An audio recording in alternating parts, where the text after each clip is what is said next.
Hello everyone, February the 3rd. Well, I almost finished the book, which is quite proud of myself. I still have maybe like 20-30 pages left, but I'll finish it. But I could not wait, so I just searched on YouTube, watched a bunch of videos about John von Neumann. Man, this is such a character. He is just unbelievable. And the book is actually quite good. It's not just about von Neumann, it's also expand on the field that he touched. So it has Gödel, which is good because I always try to understand and think finally I have a little bit understanding of what his proof of the incompleteness is. And actually I watched Veritasium's video again. He's like 33-minute video on the incompleteness proof. And after reading the book and have a better understanding of the Gödel number system and how he proved that there exists a statement, right? A statement in a system that cannot be proved, a true statement that cannot be proved. Very interesting. And then also the book talk about Turing's contribution to the proof of undecidability. And also the video from Veritasium also talk about that. So they kind of help each other for me to understand. Yeah, so there are quite a lot of things in it, and I have to take notes and to think about things. And like all the knowledge I have about von Neumann is the von Neumann architecture. That's from just class. I never realized he made contributions to so many fields, so many. All right, and he has contribution like it's a game theory. Like what? He contributed game theory? Oh my god! And what? And the automata, right? He contributed to automata significantly. He basically created the first concept of virus, computer virus. And then earlier in his career, quantum mechanics. Like what? and set theory. It just one of the last true polymath. Very, very, very, very impressive. Very impressive. Anyway, I wonder like if he ever does LeetCode, what will he do? Probably look at a problem like, I know how to do this. All right, man, what is this? Given two strings, then return true if S2 contains a permutation of S1, or false otherwise. In other words, return true if one of S1's permutation is a substring of S2. Ooh. 10 to the 4th, so you cannot just do it.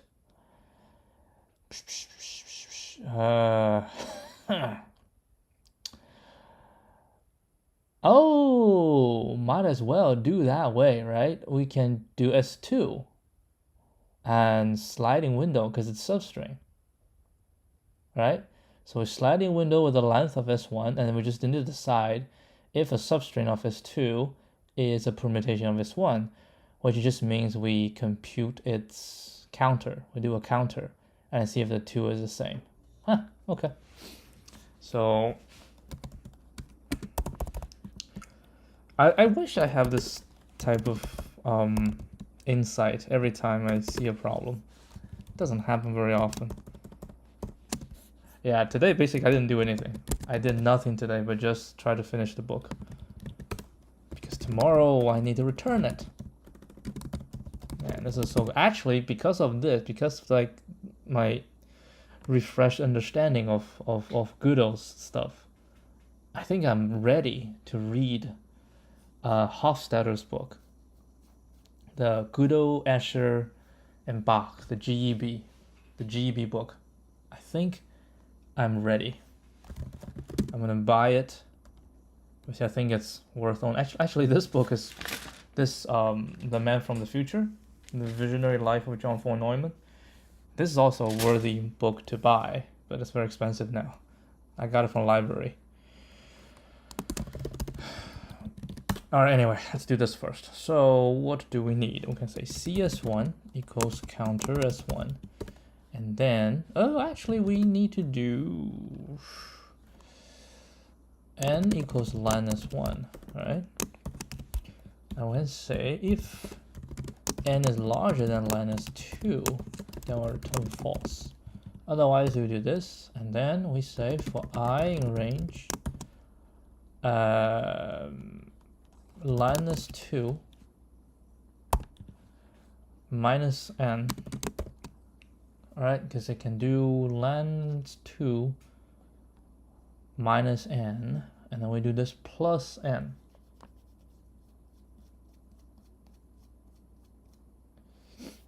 Yeah, this is always kind of tricky. Let me think. Let me think. What's the end? All right, what's the end? The last one.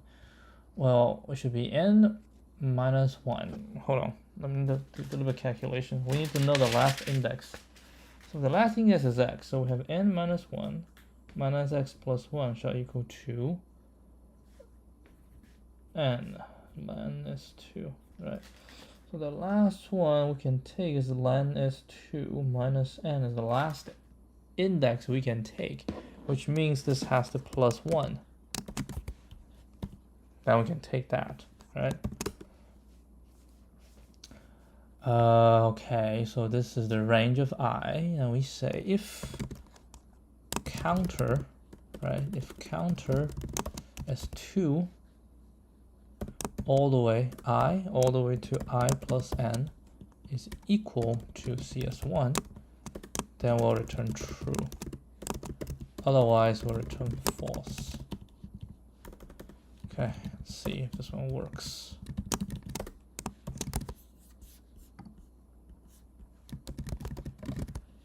It's true. And this one will be false.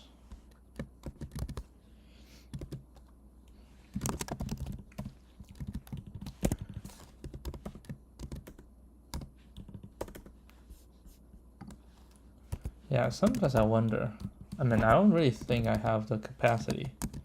Like, I'm definitely not one of those gifted, but I'm also sure that if I can have my current passion, the interest kind of in, you know, in math, if I have this, let's say, earlier in my life, things might turn out very differently. Actually, I'm not quite sure, but no, I am sure. I think things would turn out very differently if I had what I have right now, let's say 10 years ago. But 10 years ago, nah, it should be, I don't know. And where I come from, math is kind of different. It's because of the teachers here. I had a very good teacher in the calculus class here, kind of inspired all the mathematics that in me, and then I had some good teachers later on. Where I came from, teachers were not that good. I was never really into math. All right, what should I say? Just slide the window, right? Sliding window S2 and check whether each is a permutation of S1. That's it. Oof. ON. I say OM. OMN. Yeah, because this takes ON. Huh, it is OMN. It takes a long time. So back then it's 106, it's 107. What was the method back then?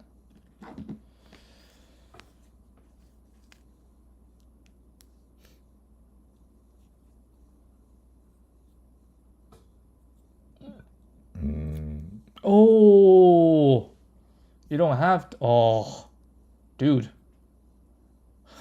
Huh. Just realized I don't have the computer every single time. Screw me.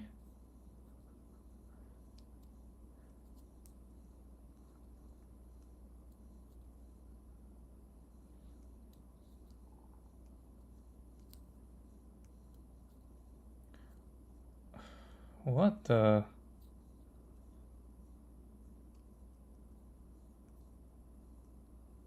The hell is this?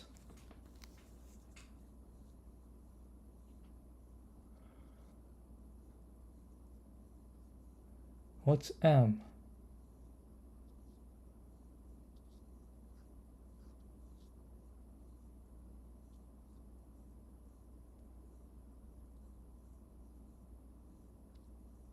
Huh, interesting.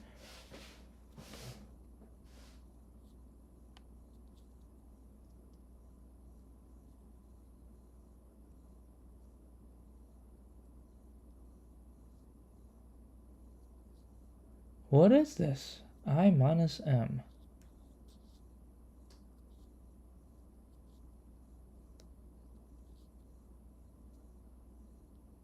Why would you want to do something like this? I mean, we can update this. No need to compute new counter each time. Well, we can just slide window it. And I realize. So basically, we just need to have the start, CS2. Okay. Counter is 2 all the way to n. Alright, that's the first. And then, oh, that would be very different. So what we need to do is we need a is gonna be n plus 1, right? No, it would be n all the way to minus 2. Okay, so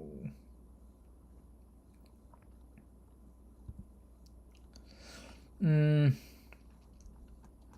we do this inside?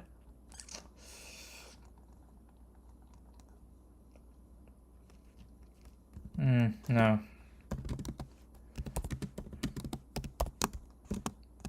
I'll do it here. Otherwise, we can say CS2 S2I plus equal 1, and CS2 S2I minus n minus equal 1, and if these two are the same, then we return true. That will make it much faster. So this one will be on, because we did on, and this is, well, on plus, it was actually on plus just om. The maximum of n.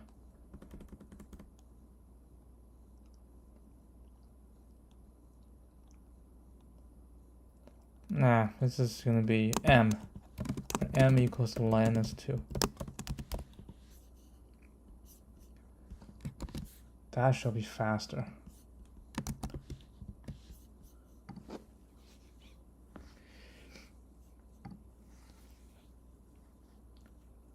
Fly through. Fly through. That's how it's supposed to be. That's how it's supposed to be. Okay, I have some Ghana today. Let's keep pushing a little bit. The last page. Oof. Lordy. Okay, 1, 2, 3, 4. Right, maximum count of positive integer and negative integer. Given an array sorted in non-decreasing order, return the maximum between the number of positive integers and the number of negative integers. If the number of positive integers is pos and the number of negative is neg, return the maximum of pos and neg. Huh? What? The number of positive integers and the number of negative. There are 3 positive, 3 negative. The maximum count. Oh, the maximum between. Every time I see a question like this, I always like, what the hell is the maximum? Like, there's a difference? No, it's not different. Just the maximum between these two values. It's just the maximum. So this is 3 and 3. This is 3 and 2. This is 4. Okay. Yeah, we can solve in log n. we just need to binary search this.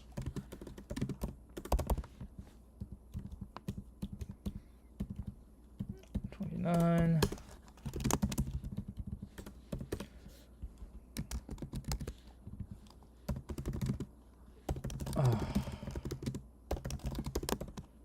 Ooh. Why do both? Unfortunately, I have to do both. I equals bisect left nums 0. J equals bisect right nums 0. All right, so if 0 does not exist, and then we can just do we know the count, we just need to count. So count 0, right, shall equal to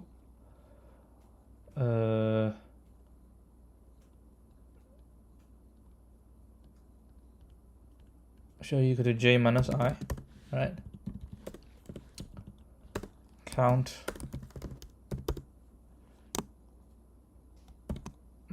negative shall equal to I, right?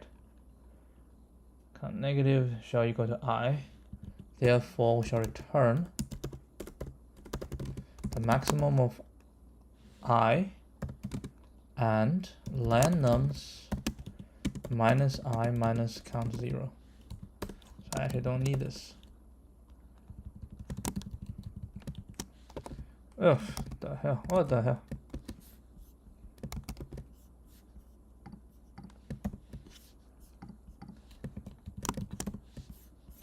Yep, this one should be right.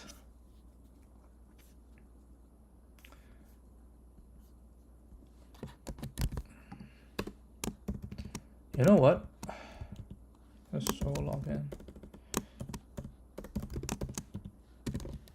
What's the length? What? How many are we talking about? 2,000. I think it's faster just by traversing it. Honestly.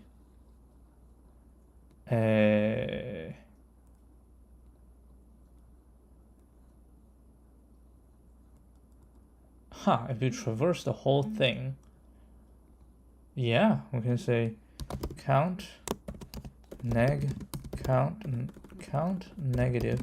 count positive, right? 0 and 0. For any nums, count if n is larger than 0, count positive plus equal 1, else count negative plus equal 1, and then we'll return the maximum count negative and count. This actually might be faster, so we don't have to import the binary search. I don't know. Is this gonna be faster? Oh shoot, this is gonna be wrong. Sorry. That was not intentional. Yeah, I see, it's actually faster. Because it's only 2,000, that's why. Yeah, but you would make a mistake like this. Oopsie doozy.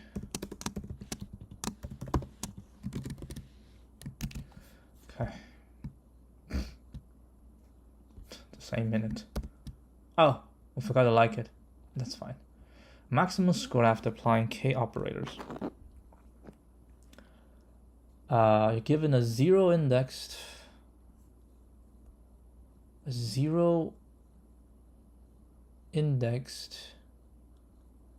integer array nums and an integer k. You have a starting score of 0. In one operation, choose an index such as 0, this, and any one basically. Increase your score by that value. Replace this by the ceiling. Okay. Return the maximum possible score you can attain after applying exactly k operations. The ceiling is the least integer greater than, yeah. So we say apply 5, and then we'll do every single one of them, right? So we'll go to 10, 10, 10, 10. Start with 0.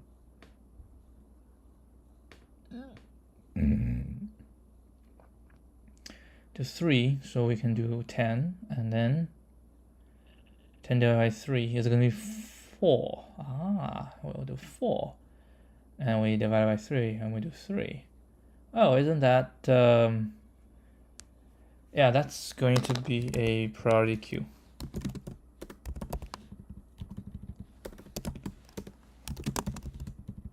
This is first kind of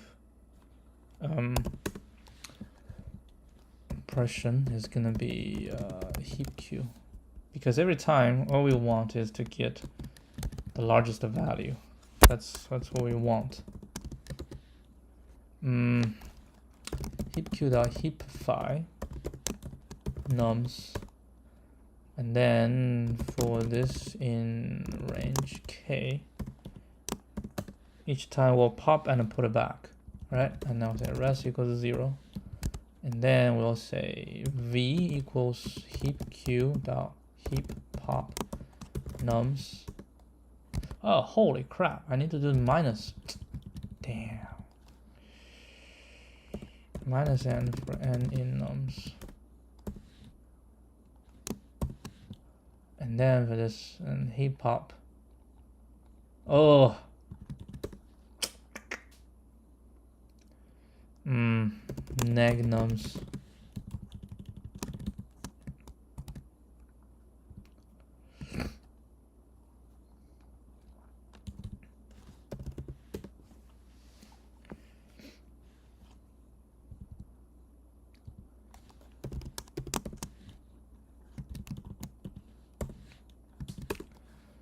Rest plus equal to v. Heap queue.heap push neg nums math.ceiling v divided by 3, and then we do the negative, and then we'll return rest.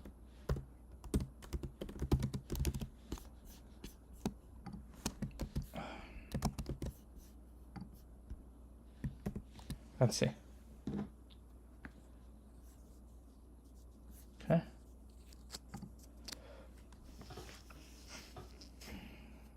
Oh.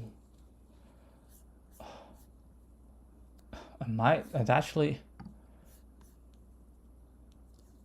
Yeah, k can be larger than num length.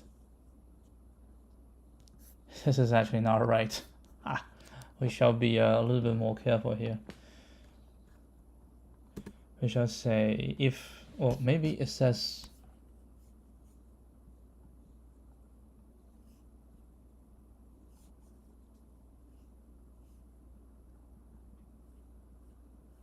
exactly. Well, it says the q can do k, so that's actually okay.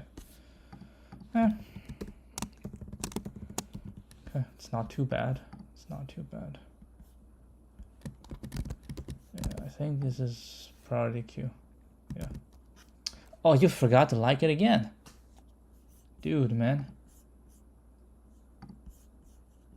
Oh, well, we're at it. Let's just do this. Make number of distinct characters equal. You're given 2 zero-index strings. One or two. A move consists of choosing 2 indices, I and j, such that I is anything with 1, j is anything with word 2, and then we swap them. Return true if it is possible to get the number of distinct characters in word 1 and word 2 to be equal with exactly 1 move. Okay, so we have two strings. We want to do only 1 move, right? It's possible to get a number distinct to be equal with exactly 1 move. So we want to swap, so they will be equal. Now the first one is not possible because when we swap, any pair swap, the second one will be possible because we can do a C. We can swap a C, right? We can take first string with 0, so C come here, A come here, it'll be CAV, and the last, oh, wait, Oh, the distinct character doesn't really matter. They don't have to match. Okay, the number of distinct characters, I see. Okay, so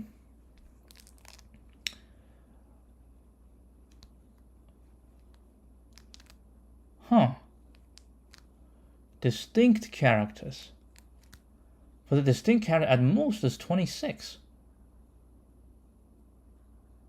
At most is 26. I can just try every single pair. Right? I can just try every single pair. Like, we can choose one from the first one on word 1, the first one on word 2, but we counter them first, all right, and then we'll swap, and because the same one doesn't really matter, yeah, we'll just swap, and then okay, what's the system? Well,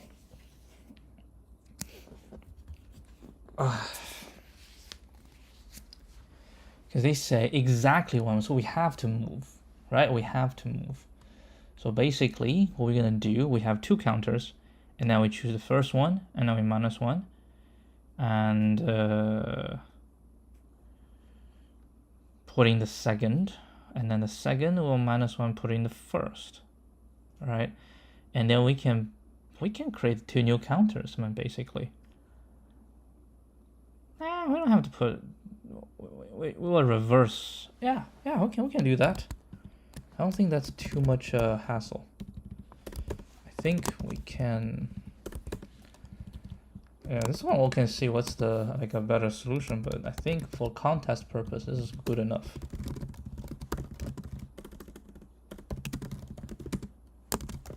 Right, counter is enough. There's C1, C2.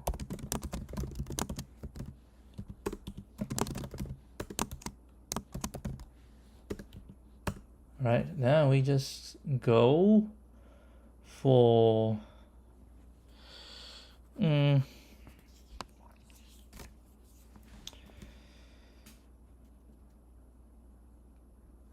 yeah, we're gonna say for A1 in C1,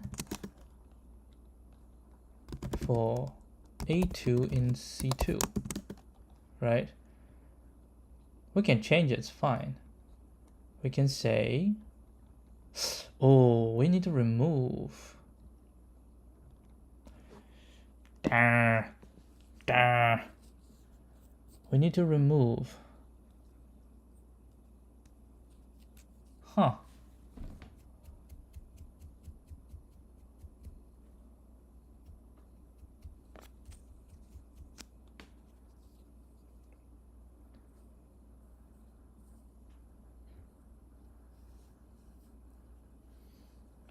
We need to remove. Then we're making changes to them. So we need to make copies. But it's fine, right? It's fine, right? It's fine. We can do that. We can say C1C equals C1.copy. C2C equals C2.copy. Oh my god, this is so ugly. And say C1C A1 minus equal 1. And if and a C1C A2 plus equal 1. So if C1C A1 is equal to 0, I will delete C1C A1. Oh god.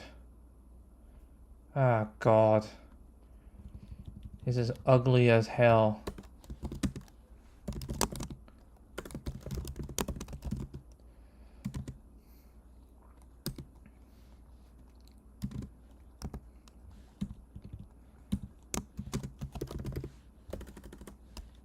This is so ugly, but yeah, I guess this is what we are doing right now.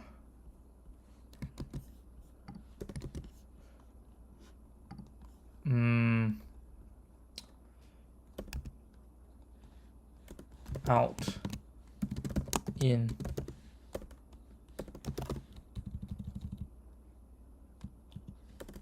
O and I, okay? C, CC, all right? And then CC out, O, CC in is I, and if CC out is 0, delete CCO. Jesus, and then return CC. Okay, so we say if, right, if self dot prep counter C1 out in is equal to self dot prep counter C2 out in, then we shall return true. Otherwise, we return false. Let's see. I mean, unless it make it extremely harsh in terms of the, oh, this is bad. The hell? How come? I copied it. Let's see. We have this example. Let's try. That's interesting. Shall be true.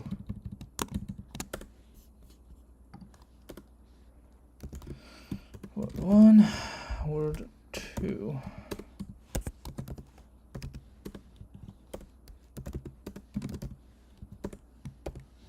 Not how I pictured it. Alright, I'm gonna do it this way. CC1, C1C.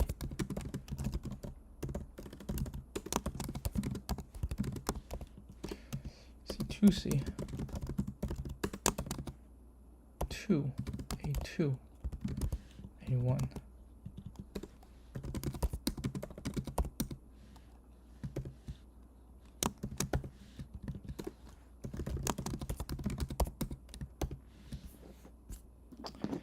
Okay. First we will, actually I don't even know what C1, C2 is.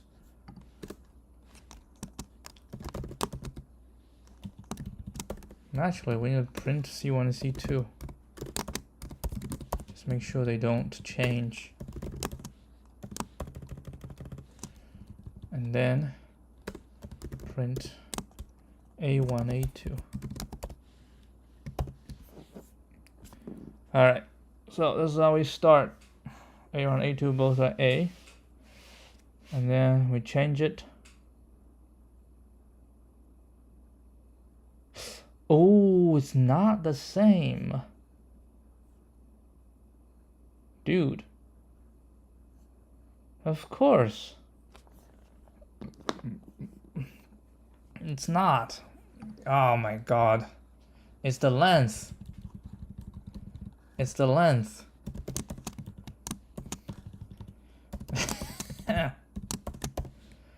It is the length, man. It is the length. Well, if it's the length, maybe we have a better way to do this. You know what? I actually like this one better. Explicit is better than implicit. It's the length. We just need to know the unique number, and then it should be fine. That's the length. It's the length.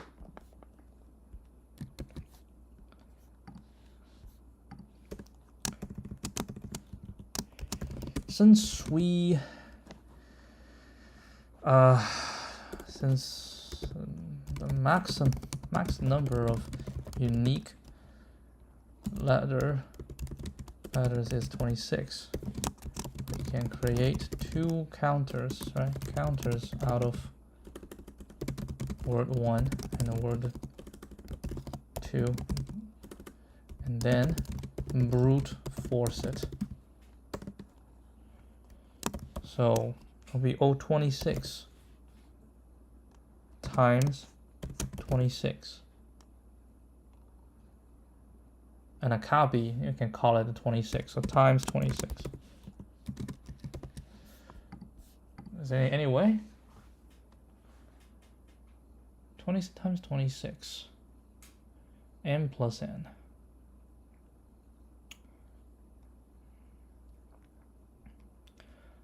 Um,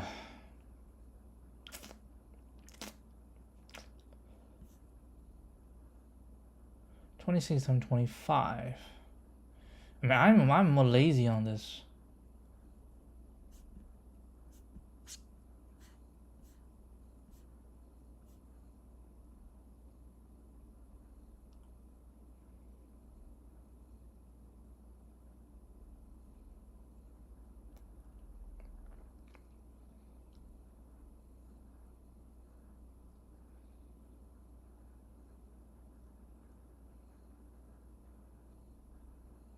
It has.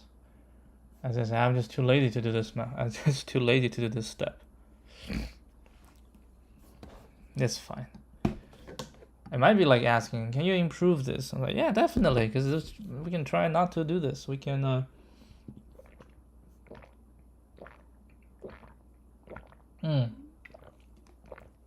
revert it. Exactly. Revert the operation so that we don't have to copy. This method also uses the laziest implementation where we make a copy of the counter each time. We don't have to copy. So basically, now we can prep. Don't do this. Alright, don't do this. We can say prep.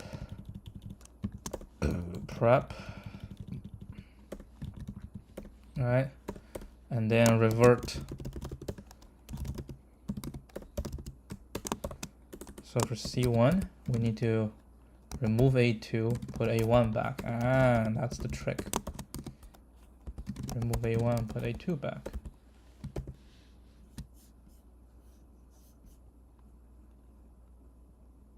Ooh, shoot. The keys. It's probably. Ooh, shoot.